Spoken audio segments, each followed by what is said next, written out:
All right, Gaza War Day 220. No lecture tonight, but I do have a speech from Secretary General of Hezbollah, the Secretary General of the the Lebanese resistance movement, Hassan Nasrallah. Generally speaking, when Hassan Nasrallah speaks, everybody else stops what they're doing and listens. And I'll be breaking it down for you tonight. Let me give you some more news from the incredibly active battle front first. Um, so,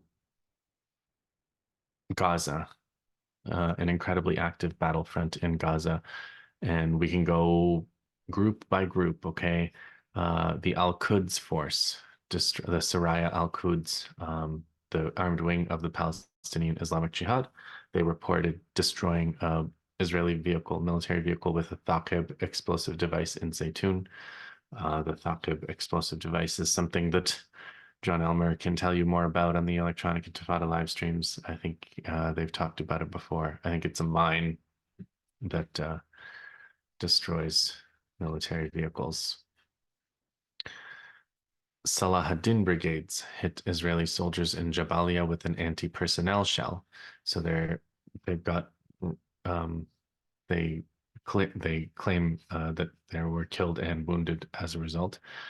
Sarai al-Quds also, I forgot to mention, did a sniper operation in Jabalia and another one a half an hour later. So they hit two Israeli soldiers, possibly officers, in sniper operations at Jabalia within a half an hour of one another. The Mujahideen brigades claim a number of operations, clashes with what they call appropriate weapons in the Zaytun neighborhood of Gaza City, targeting a tank with a rocket-propelled grenade in Jabalia, clashes in Jabalia with appropriate weapons. They also mourned one of their fighters, Akram Abu al-Yakhni, who they said was killed fighting in Jabalia. Abu Ali Mustafa brigades, that's the armed wing of the Popular Front for the Liberation of Palestine, or the PFLP. They claim to have fought clashes with machine guns and rocket-propelled grenades against enemy forces, and a tank also shelling in Jabalia. So lots of fighting in Jabalia today.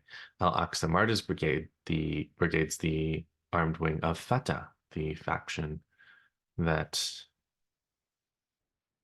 is the faction of Yasser Arafat, the faction of Mahmoud Abbas. Their armed wing is actively resisting, even though Fatah faction is still controlling the Palestinian Authority and cooperating with Israel. But the Al-Aqsa Martyrs Brigade is part of the armed resistance. They targeted a Merkava tank with a rocket-propelled grenade in Jabalia. They also, in the West Bank, reported that they attacked a checkpoint at Kalkilia in the West Bank. And of course, the Qassam brigades, Hamas's armed wing, they targeted four Merkava tanks, Israeli Merkava tanks, the flagship tank of the Israeli military, with the Yasin 105 rocket-propelled grenade. That's I guess you could say, the flagship anti-tank weapon of the Palestinian resistance. So four of those, and they dropped one of those shells on a Merkava tank in Jabalia. So they've done a couple of these in the past few days where they fly a drone over a tank and drop an anti-tank shell on top of it. They also claim to have hit a troop carrier in Rafah and to have hit gatherings of soldiers in the crossing. There's a video of this particular operation in Rafah. Another armed group armed resistance faction called Al-Asifa brigades claimed some mortar operations of Israeli vehicles near Rafah. Iraq, so that was the Gaza front. So another absolutely, I don't know what to say, full day, very full day of fighting in Gaza. Yeah, a couple days ago it was Zaytun. Yesterday, Jabalia and Zaytun and Rafah. Yesterday, Jabalia and Rafah. Today, Jabalia and Rafah are the main fronts. Jabalia extremely active. A lot of Israelis getting hit by various weapons and by different groups in Jabalia. I still remember Jabalia before the ground war started. Jabalia is the camp where the Israelis dropped six of these 2,000-pound bombs all at once on this camp, so creating an unbelievable scene at the very beginning of the war that people were completely shocked by. And so many more shocking things have happened since, but Jabalia will always be associated with that in my mind. Iraq, yeah, I mentioned the Iraqi resistance. They used two new drones. They said they've used these for the first time. They're called Al-Arfad drones. Al-Arfad drones.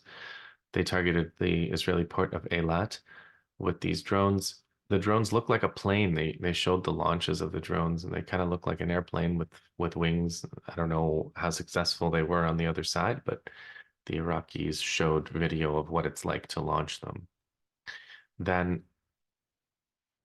okay, that's the that's those are the things that were those were the words that were spoken by the weapons. Now, let me get to the words that were spoken by the words.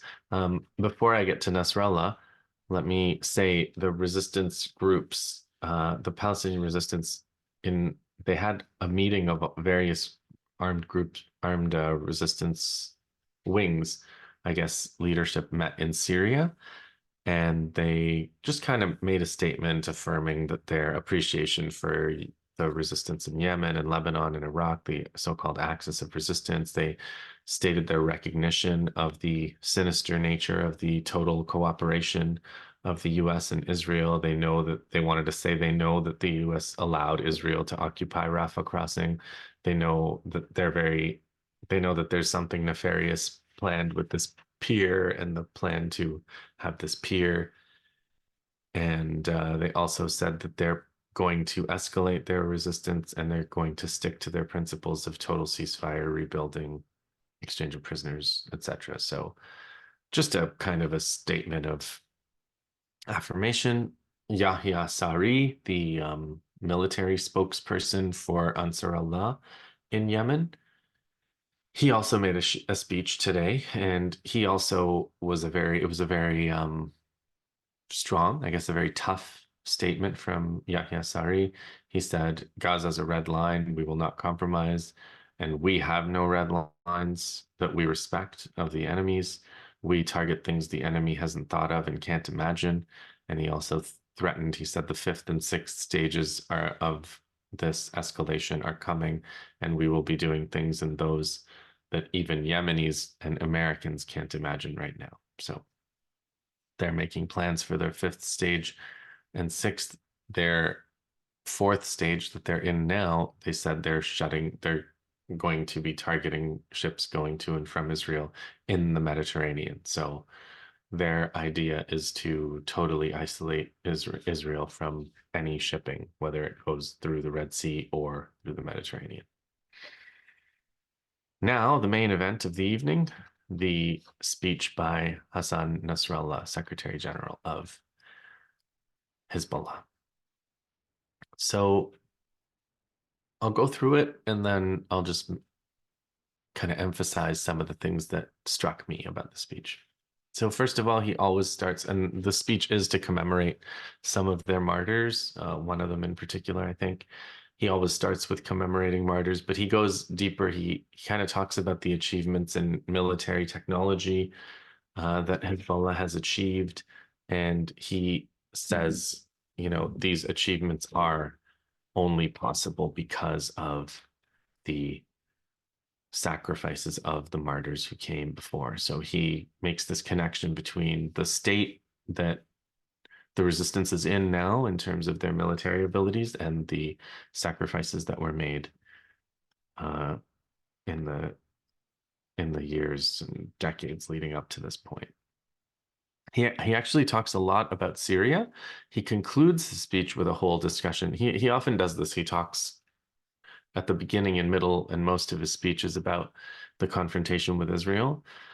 And then he turns to local Lebanon issues towards the end. If you're still listening, you're probably Lebanese, I think is the logic. And he's starts speaking specifically to the Lebanese audience towards the end of the speech.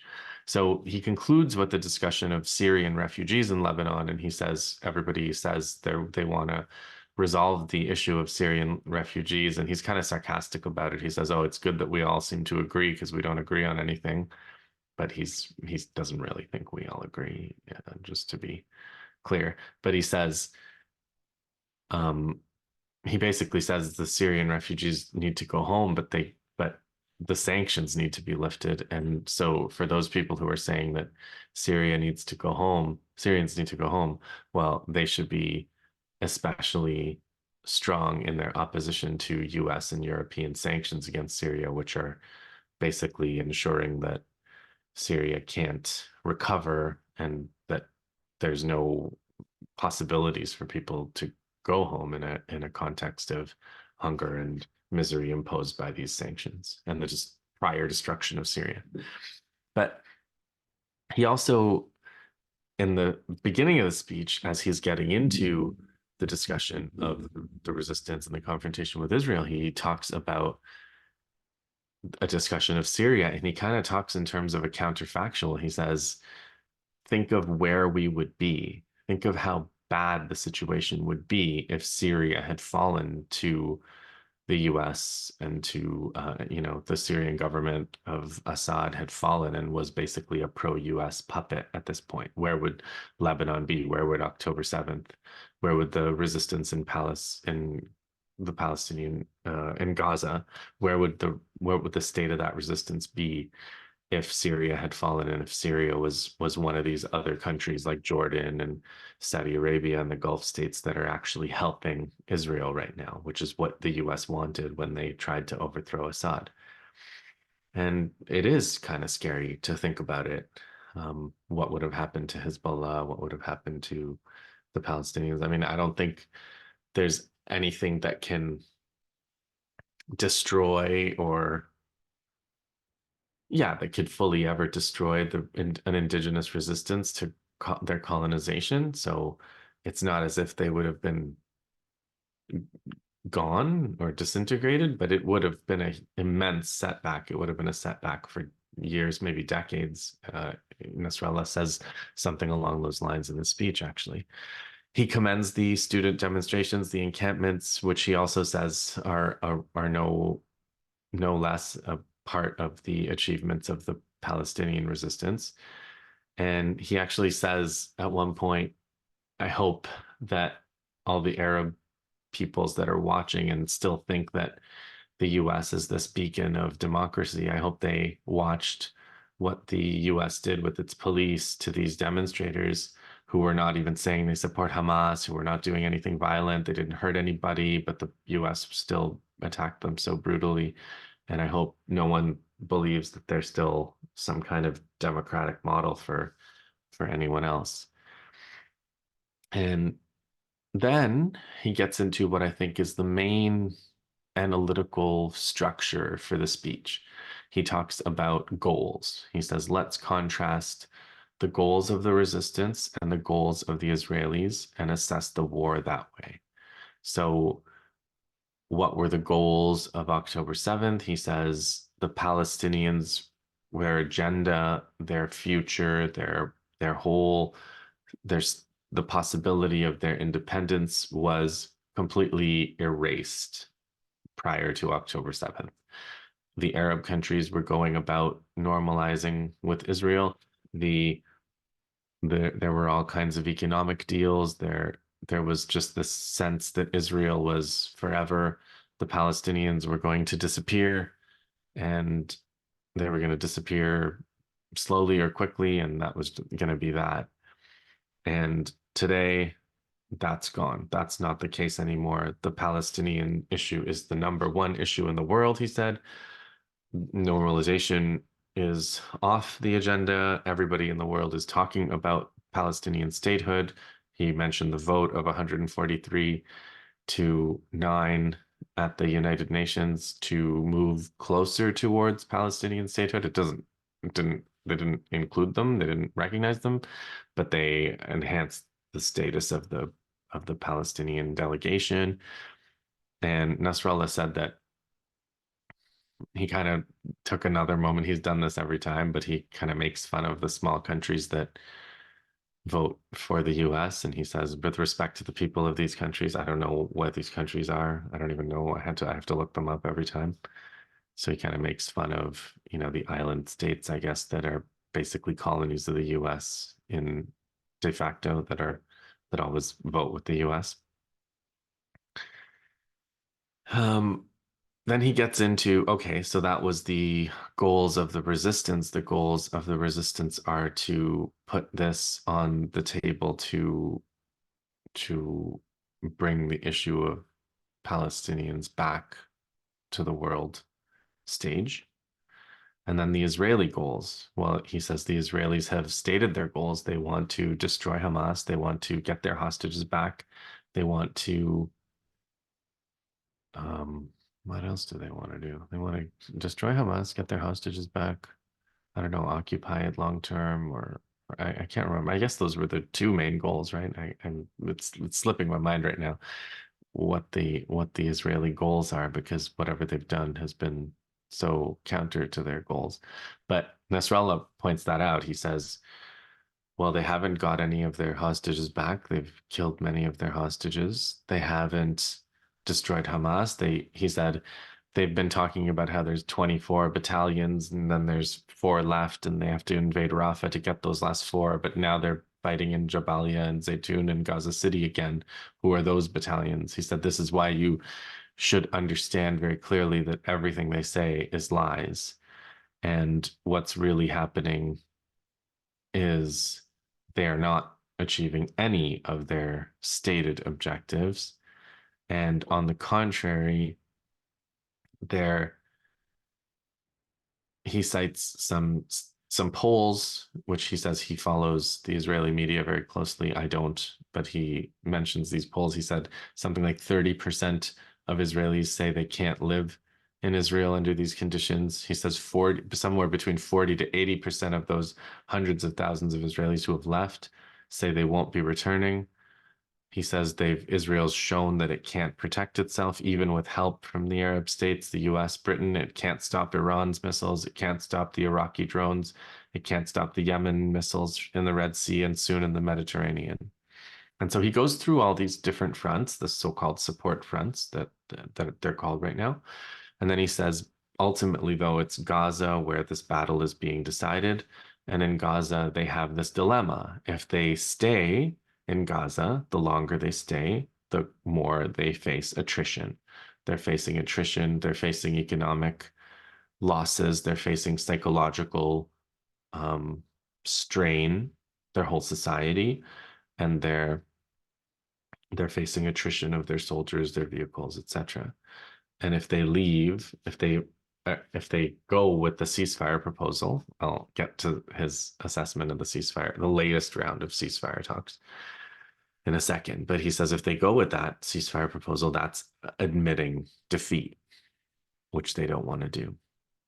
So that's their dilemma. And he says he basically counsels people not to be fooled by the delays, the supposed delays of American weapons. He says they're going to say they delayed it and then they're going to deliver them. So that's not anything to, there's no difference between the American and Israeli positions. He kind of reiterates that point.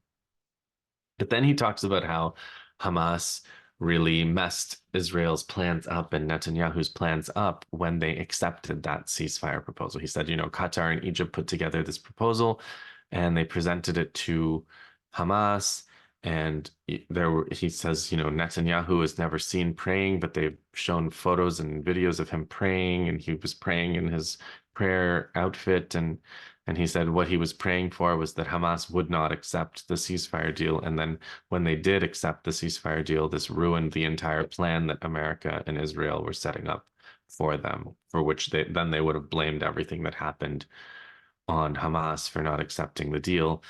They've still tried to blame, I mean, of course, they always try to blame everything on Hamas, but it does look pretty weird because they said, great, we've got it, we've got the ceasefire. And then all of a sudden, Netanyahu was saying, no, we don't agree to this thing we just agreed to. And so Nasrallah made a big note of how that looks on the world stage.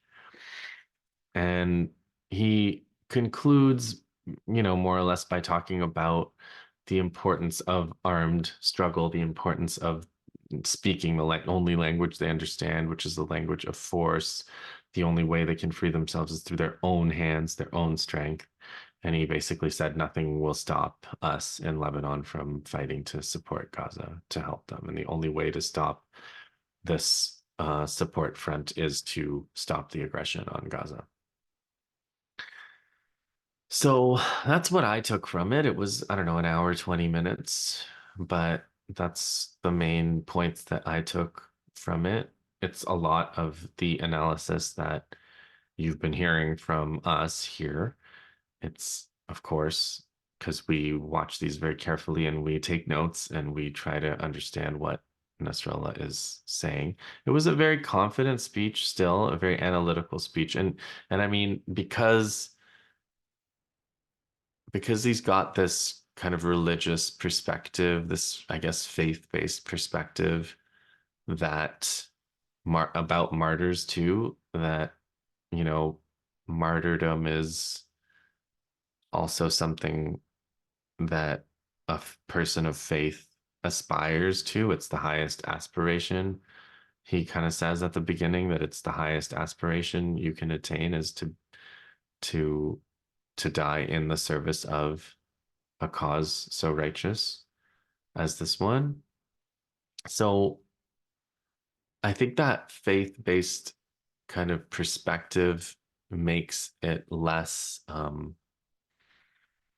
I don't know, somehow he seems to be able to stay on a even keel even in the face of all of these horrors that we're watching because he says these are we extend our sympathy to the families, we extend our sympathy to the martyrs, but we also extend our congratulations. That was kind of like a phrase that he says over and over. And it's like, that's not really like, that's not really something that I can fully understand, I guess. But like, or I don't know if understand is the right word. Like I can't understand what he's saying. It's just hmm, I don't exactly identify with that precise formulation. Let's put it that way. But I understand what he's saying. I understand where it's coming from, and I actually understand how it is a powerful, comforting kind of way of looking at the world because you almost understand you kind of understand that these horrors are um, what where what these sacrifices are being made to stop. The horrors are the baseline. Stopping them is why all of these to try to stop them is why all of these sacrifices are being made at all. So yeah, very, very analytical, very confident.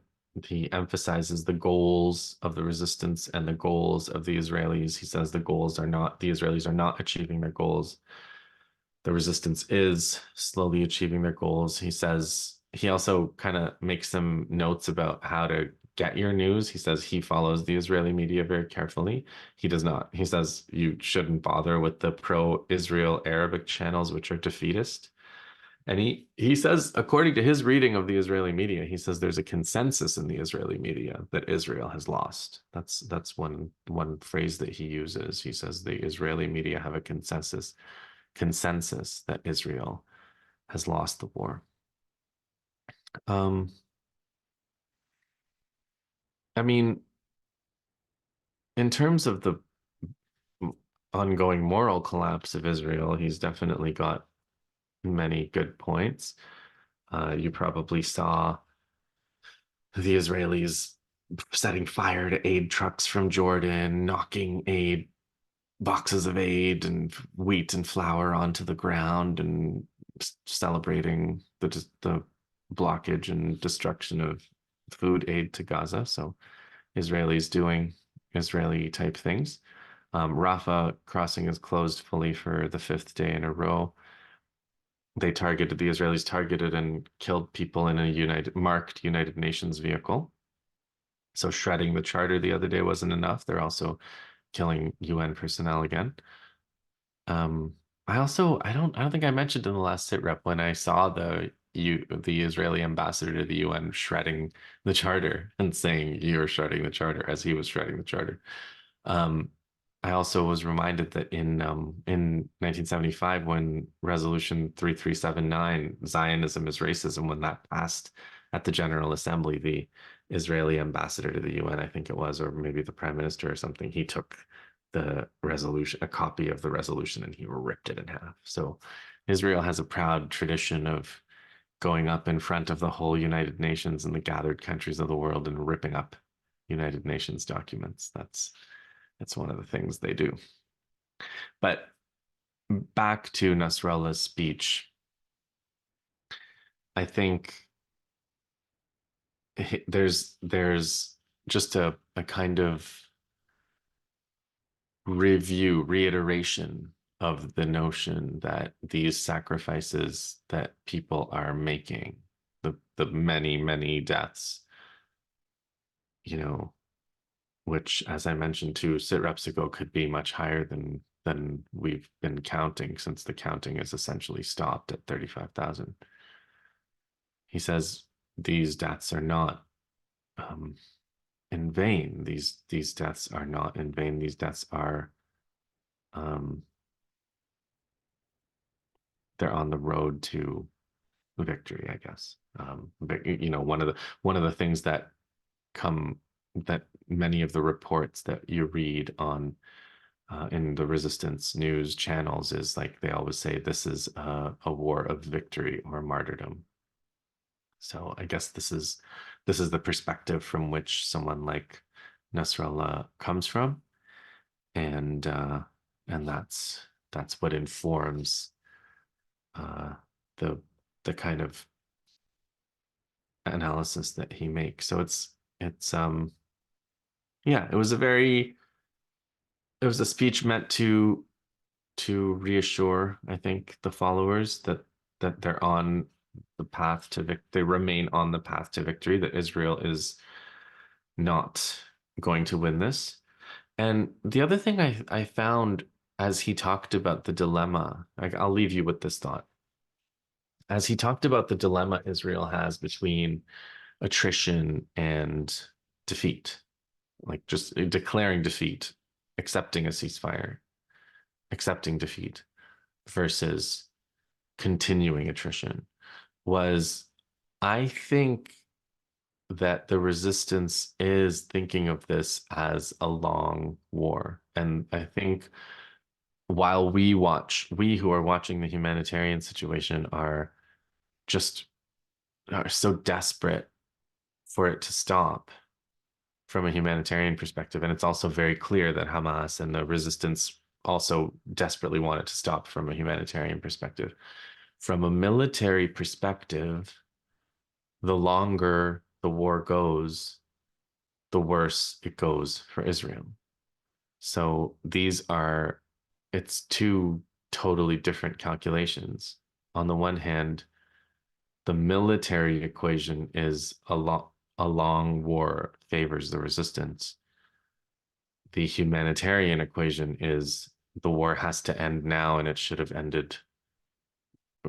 never have happened, arguably. The Israelis should have just taken a hostage deal on day one, let the thousands of Palestinian prisoners out, got all their hostages back, and then started a negotiation on land and the other difficult issues. That could have been how this went on October 7th. But instead, here we are in month 8 and at the end of day 220. So that's what I have for you tonight. That was Nasrallah's speech. I will be back probably in a couple days. You have the live stream Electronic Intifada on Wednesday. maybe that night, maybe the night after. I'm also planning another medical situation report. I'll get back to you with that because the humanitarian and medical situation, of course, has changed since I last had Dr. Tarek Lubani on here. So we'll see what we can do there. Um, and I'll be reading, as I promised, I'm reading Ilan Pape's Ethnic Cleansing of Palestine. So we will at some point do a lecture on 1948 after a sit rep sometime soon. Okay, that's it. Like Nasrallah said, hang in there. Um, like, subscribe, comment. Nasrallah didn't say any of that, but I am. So, and we'll see you in the next one.